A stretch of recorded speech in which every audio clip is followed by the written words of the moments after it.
One of my greatest joys has been working with Dr. Billy Taylor. For more than 7 decades, Billy Taylor has been a catalyst for making jazz a vital component of American culture.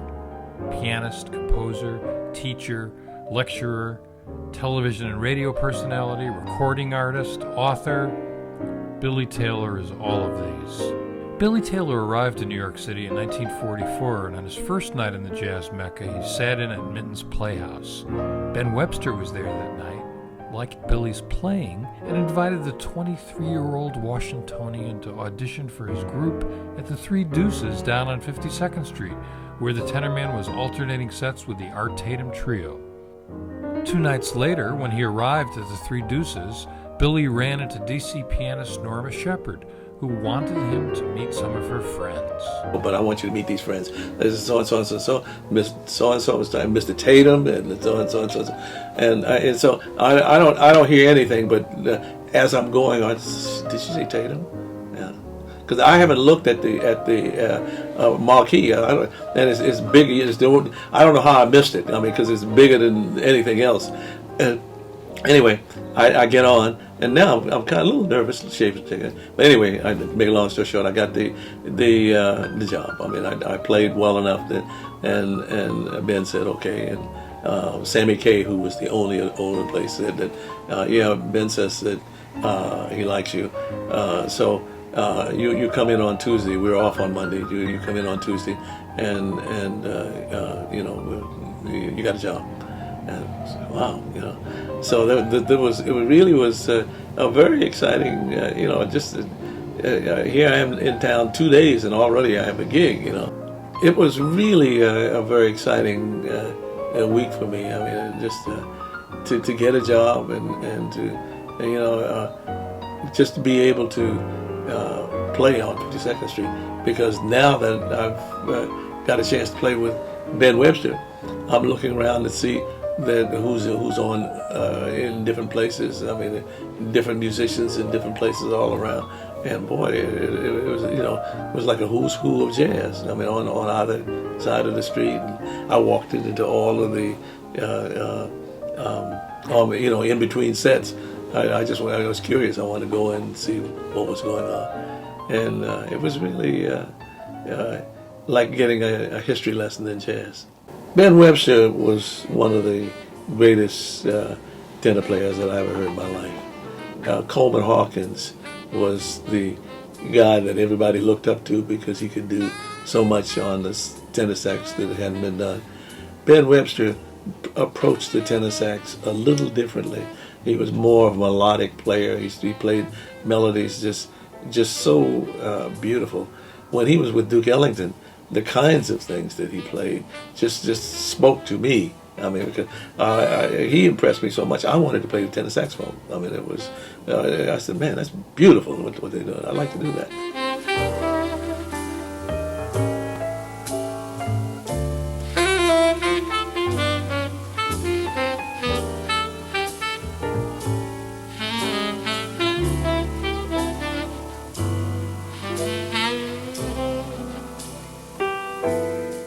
Ben himself, whenever he got up to take a solo, there was it was like somebody saying something to you that you wanted to hear, and he just got up and he just played something, and you just found yourself listening to it and said, "Oh, that's yeah," and then they went on to something else, but that was a complete statement as far as I was concerned. Whenever I listened to him, it was just beautiful.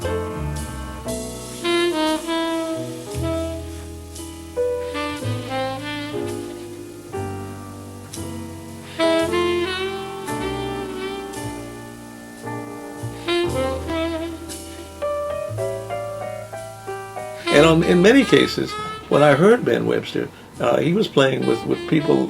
I heard him on many occasions with Roy Eldridge or with some other, and the effect was always the same. I mean, no matter who the other person was, he would say what he had to say, and it was just like this is what I want to say to you. Period. Now I'm finished. Now the next guy's going to do it. In 1958, 14 years after he made his New York debut with Ben Webster's quartet on 52nd Street, Billy became the musical director for one of the best jazz shows ever on television. The subject is jazz, and for an episode entitled Swing, he invited Ben to join the sax section. The Subject is Jazz was the first educational series. It was a 13-week series, and it was produced here in New York by National Educational Television. It was the first one they did. I was really excited about it because it was the first serious look at jazz that television had done in this context that was meant to show people on a Saturday, instead of looking at football, you can look at something that has to do with America's classical music.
Very exciting for me listening to him and learning from him. Just as a listener, been attracted to this way of playing, but then to be a part of the way the music is coming out based on what he is actually doing, how well he is structuring the things that he plays. It was remarkable for me and a wonderful experience.